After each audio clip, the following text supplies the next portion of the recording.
Well, hey, friends, welcome to Q on Q. We are glad you are with us this week again. Wow, what a whirlwind few days we have had around here. It's been busy, busy, busy, and we've been taking some time to catch a lot of the local high school musicals this spring. Saw a pretty big variety this past week in cast size and show type, and they all did so well. Congrats to all the casts and staff of the shows we saw. I know as an arts teacher how important of a role the arts play, but it's so great to see the arts so alive in so many of our local schools and the community showing up to support them. And then last night, kind of a surprise when we woke up this morning, we have a mini blizzard here in the Northeast. I think we got 5 or 6 inches of snow overnight in a short time after it was just 70 degrees 2 days ago and a layer of ice underneath. What a surprise to wake up to.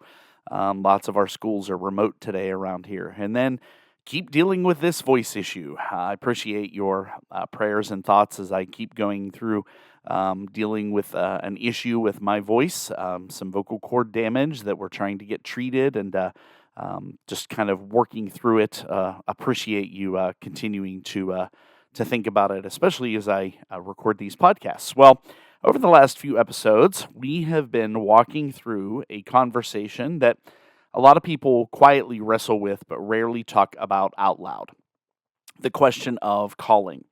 I entitled this series Right Place, Right Time because our opportunities related to our calling in life don't just happen by accident. They present themselves through kind of a holy scripting of various parts of our lives. And when we talk about calling, we're not just talking about what we do for a living, but where we're supposed to be, how we know when something's changing, and what it looks like to follow that nudge without losing our footing along the way. We started with the idea that burnout is not a calling or a change in calling. Sometimes when people feel exhausted or overlooked, the instinct is to assume that it's time to leave or do something new. But exhaustion can distort our thinking. When we're depleted, everything feels heavier than it really is. So before making any decisions, especially really big ones, we talked about the importance of renewal, getting our perspective back before deciding whether anything actually needs to change. And then we shifted into something a little more subtle, what I called holy discontent. The quiet part, the persistent sense that something in life might need to grow or shift. Not the kind of frustration that screams, "Get me out of here," but the kind that whispers, "There might be more here than what you're settling for." Sometimes that feeling pushes us forward. Other times it simply wakes us up to pay closer attention. And last time, we talked about obedience in the ordinary. The idea that our calling doesn't always look exciting. Most of life is not made up of dramatic moments or big turning points. It's made up of small responsibilities and showing up for the work in front of us, that quiet faithfulness. And often, those ordinary seasons are exactly where our character is being shaped the most. But eventually, after the burnout questions, after the holy discontent, after the ordinary faithfulness, many people find themselves standing at a moment where a decision actually has to be made. That's what today's conversation is about. And I want to warn you in advance, this could be a long one, because at some point in life, almost everyone arrives at a crossroads. Not always a dramatic one, sometimes it's quiet, sometimes it's slow, but it's the place where you begin to realize that continuing forward might require a choice and some courage. When people imagine a crossroads moment in life, they often picture something dramatic, that lightning bolt of clarity or a sudden realization or everything perfectly lining up, that moment when the right decision just becomes obvious. But in real life, crossroads rarely look like that. Most of the time, they're much quieter and much harder to interpret. More often than not, a crossroads begins with a question that simply won't go away. It shows up while you're driving to work or walking the dog or sitting in a meeting that used to energize you but now just feels different. It's not necessarily negative, but it's persistent. Something in you keeps saying, "Is this still where I'm supposed to be?" Or maybe, "Is there something else I'm supposed to be doing with what I've been given?" Sometimes that feeling comes through the way of circumstances and how they shift, not overnight, but slowly. A door that once felt wide open starts to feel a little narrower, or unexpectedly, a new opportunity appears you never would have considered before. It might be a conversation with somebody saying, "Did you ever think about this?" And suddenly a possibility exists that wasn't even on your radar before. One of the hardest parts of a crossroads season is realizing that both options can require courage. Because staying isn't always the easy choice, and leaving isn't always the brave one. Sometimes staying requires the courage to recommit when it would be easier to just check out. And other times, moving requires the courage to step into something uncertain when it would be more comfortable to stay where everything is familiar. In real life, these moments often show up in very ordinary places. Maybe you have a job that still works, at least on paper, it looks like it does. It's stable, it's respectable, it pays the bills, but something about it no longer fits the way that it used to. Or maybe you're involved in a ministry or a volunteer role that once energized you, but now you're starting to sense it might need to evolve into something different. Crossroads can show up in relationships too. Maybe it's realizing a friendship or a family dynamic needs a healthier boundary. Maybe it's recognizing that continuing the relationship the same way isn't sustainable anymore, but changing it feels uncomfortable.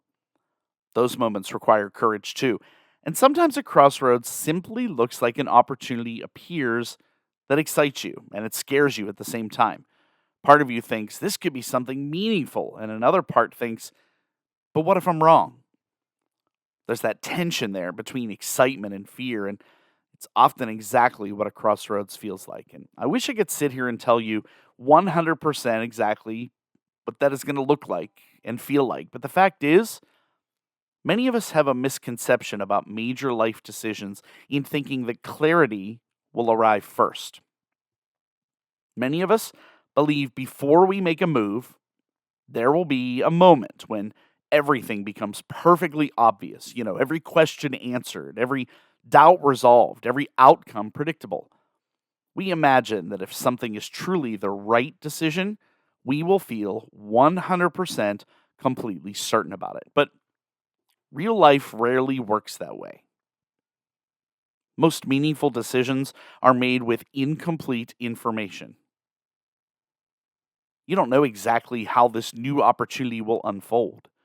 You don't know every consequence of staying where you are, and you certainly don't get a detailed map of the next 5 years before you take the first step. More often than not, you simply know enough to take that next step, not the whole journey. See, friends, that's faith. Faith is learning to move forward without demanding total certainty first. If you look at the lives of people in Scripture, very few of them have the entire plan laid out in advance. They were given direction for the next step, sometimes even less than that, and asked to trust that clarity would grow as they walked. Faith doesn't eliminate uncertainty, it teaches us how to live faithfully alongside it.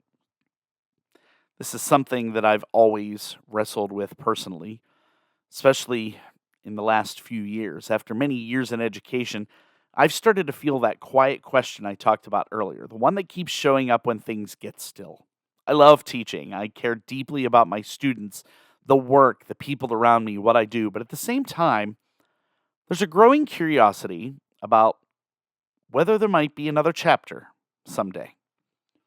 Not because I'm burned out, not because I'm bitter. Those would actually be easier explanations. It's more complicated than that. If I'm honest, it's a strange mix of gratitude and restlessness at the same time.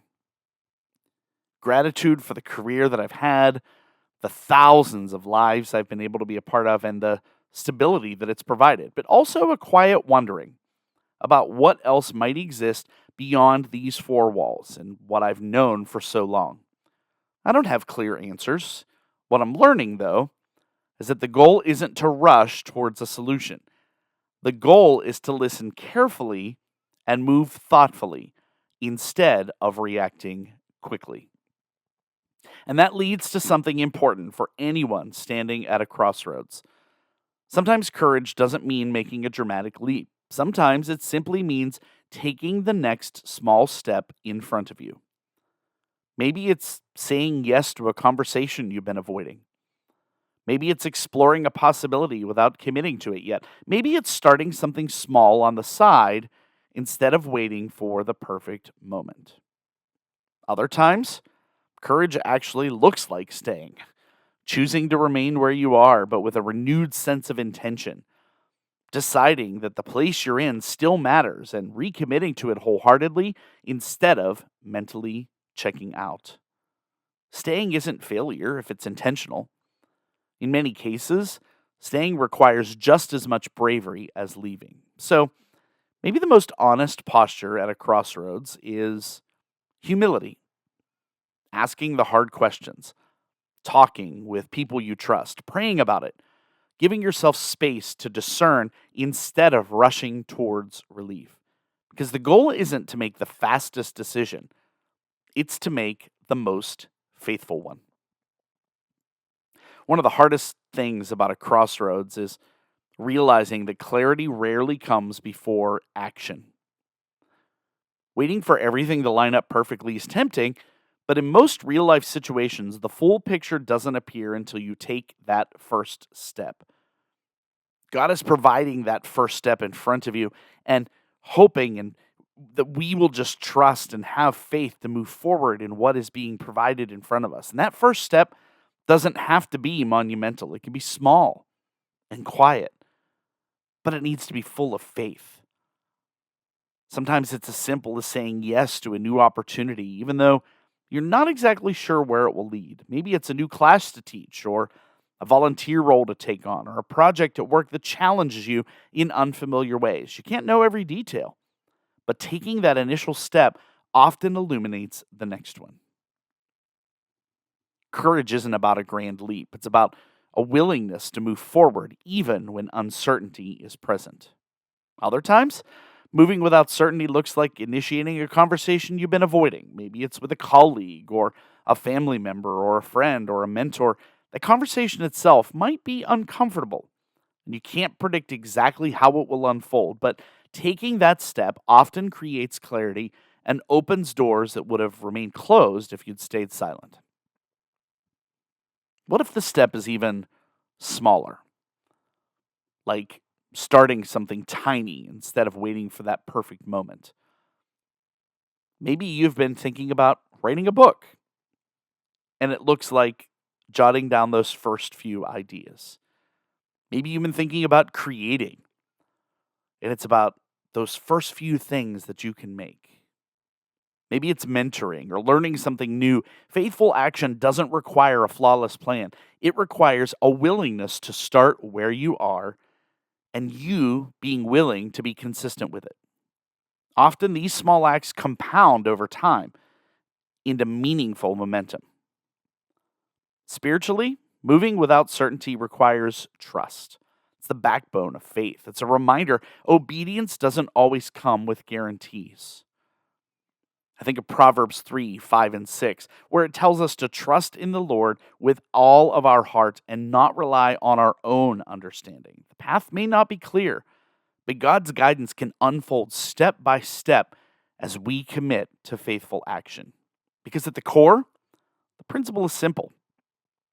Courage is rarely loud. Obedience often looks like doing the next right thing, sometimes invisible, sometimes ordinary, but always with a heart willing to follow where you're being led. The key is to not wait for certainty to arrive. It's to move faithfully in the direction you believe you're being shown. Courage doesn't always mean stepping forward. Sometimes it means choosing to remain. There are seasons where the faithful step isn't to leave, but to deepen commitment where you already are. Staying can be just as brave as moving, especially when it requires intentionality and heart. In practical terms, this might look like recommitting to a job that still matters, but approaching it with a renewed focus and a renewed purpose. It might mean investing in a relationship that still holds value, even if you need to give it patience and humility. Or It could be reframing your role in a situation rather than abandoning it entirely. The key idea is that staying is not failure. Choosing to remain can be an act of obedience, a conscious decision to trust the process and grow within your current circumstances. Courage doesn't always announce itself, but it often quietly shapes character. You got to understand that bravery isn't only about leaving for something new. It's about staying thoughtfully and faithfully, trusting that God can work in both the ordinary and the extraordinary. Staying with intention can prepare you for the future just as much as moving does. So, here we are. The moment to pause and honestly reflect on what this crossroads feels like in your life. It's easy to get swept up in the noise, to chase what you think is certainty or quick answers, or true discernment comes through thoughtful reflection and prayerful attention. Ask yourself, am I reacting to discomfort or am I responding to a calling? Sometimes restlessness is just irritation with the status quo, and other times it's a whisper of something deeper. Are you running from something or are you moving toward something meaningful? Distinguishing the two can change how you take your next step. Consider the long view. If nothing changed for a year, would you still feel this nudge? Does the tension fade or does it continue quietly insisting for attention? And if you choose to stay, can you stay wholeheartedly? Can you invest yourself fully even when the excitement isn't immediate? And if you choose to move, are you willing to step forward humbly, aware that the path may not be perfectly clear? The biggest thing we can do is to take time to pray about it and ask God to reveal clarity and peace without pressure, and reflect deeply on what we're feeling and why, and for how long. For some of us, maybe it's journaling or quiet time or talking with close friends. We all need something to help untangle those quiet nudges from surface frustration. I can't stress enough how important it is to seek the counsel of wise people who know you well, who can help you distinguish fleeting impulses from enduring purpose. And most importantly, resist the urge to rush. Big decisions rarely benefit from haste, and discernment often grows through patient attention. Slowing down allows you to notice those subtle nudges and patterns that reveal what your next faithful step truly is. This is your moment of listening, not rushing. It's your moment of observing, not reacting. Courage at the crossroads begins with paying close attention to what your heart and calling are quietly telling you. Now, I want to be honest with you for a minute here, because this series hasn't just been theoretical for me. A lot of what we've been talking about has actually been something that I've been wrestling with personally, probably for more time than I can count, really since just before the pandemic. I've spent most of my adult life in education, teaching music, working with students, directing performances, building programs. Those things have shaped a huge part of who I am, and I'm genuinely grateful for every opportunity that I've had. There are moments in this work that are incredibly meaningful. Watching students grow, seeing confidence develop, hearing a performance come together after weeks of work. Those things matter to me in a very real way. But somewhere along the way, I started to notice a question quietly showing up. Not in a dramatic way, not in a moment of frustration or burnout, just a steady curiosity that would pop up from time to time. Is this the only chapter of this part of my story? Or maybe more honestly, is there something else that I haven't discovered yet? I started some side things. I started composing music and I started this podcast and have stretched out in ways, but that question has not gone away. And that's a strange place to sit because, on one hand, I feel deep gratitude for the career that I've had and the opportunities I've been given to teach, create, lead, and influence in ways that I don't take lightly. But at the same time, there's been this subtle sense that maybe there are other ways I could be using the gifts God has given me, ways I haven't fully explored yet. All the while, life went on, and just like most families, we experienced times of hardship and loss, and the real reflection that life is too short to live working 60 hours a week until you can't enjoy that time anymore. What makes it complicated is that this feeling isn't rooted in bitterness. I'm not angry at this profession at all. I'm not waking up every day dreading the work. I love what I do. I'm not running from something that feels toxic or broken. If anything, that would almost make decisions easier. What I'm experiencing is harder to define. It's not burnout, it's not dissatisfaction. It's more like a quiet curiosity mixed with a little bit of restlessness. So, right now, to be completely transparent with you, I'm sitting in that tension. I really, if the numbers worked out, could retire from teaching in a little over 5 years. But the truth is, I don't have a 5 year plan mapped out. I don't have some dramatic announcement about a big change to make. What I'm trying to do is instead listen carefully, to pay attention to the nudges, to pray about it, and resist the temptation to react too quickly just because uncertainty is uncomfortable. Maybe that's part of the lesson in all of this. Sometimes the most honest place to be is not at the end of the story, but right in the middle of it. Acknowledging that you don't have all the answers yet, but you're willing to keep paying attention to where God might be leading next. Life will always include crossroads. They don't come neatly labeled or perfectly timed, but they show up in our work, our relationships, in seasons of waiting, and in moments where your heart quietly nudges you towards something new. The challenge isn't about predicting every outcome or finding that perfect choice. It's about how you move when the path appears to split. Courage isn't measured by flawless decisions or dramatic leaps. It's measured by your faithfulness, your willingness to step forward or stay put with intention, humility, integrity, a consistent act of obedience in the ordinary. Sometimes it looks like moving without certainty. Either way, it honors the calling that life places before you. Trust that even when the next step is unclear, the journey itself shapes you. Crossroads aren't just points of decision, they're opportunities for growth, clarity, and deeper understanding of your purpose. You might not see the entire road ahead, but you can move faithfully on the path in front of you. And as you walk, remember that courage and trust go hand in hand. Walking faithfully doesn't remove uncertainty. It allows you to move with confidence in your preparation, your discernment, and the guidance quietly shaping your next steps.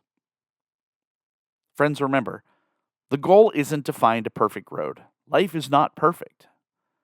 The goal is to walk the road in front of you with courage, humility, trust, faith. Every choice, every pause, every faithful step prepares you for the next chapter. Whether it calls you to stay, to move, or to grow in ways that you never expected. Well, thank you for being a part of this series, and thank you for listening to this podcast. It means so much to me that there are so many of you around the world, literally, who have been impacted by what you have heard. And I would encourage you to share it with others, either through our website, qonq.com, or through most major podcast providers. We'll be taking a week off next week before we start a new series, and I am really excited about this new one. It's called Context Changes Everything, and we're going to be talking about value and how where you are and who you're with matters. For now, that's all for this episode of Q on Q. As always, I really do appreciate you tuning in this week. We will see you back here next time when we'll have more for you on Q.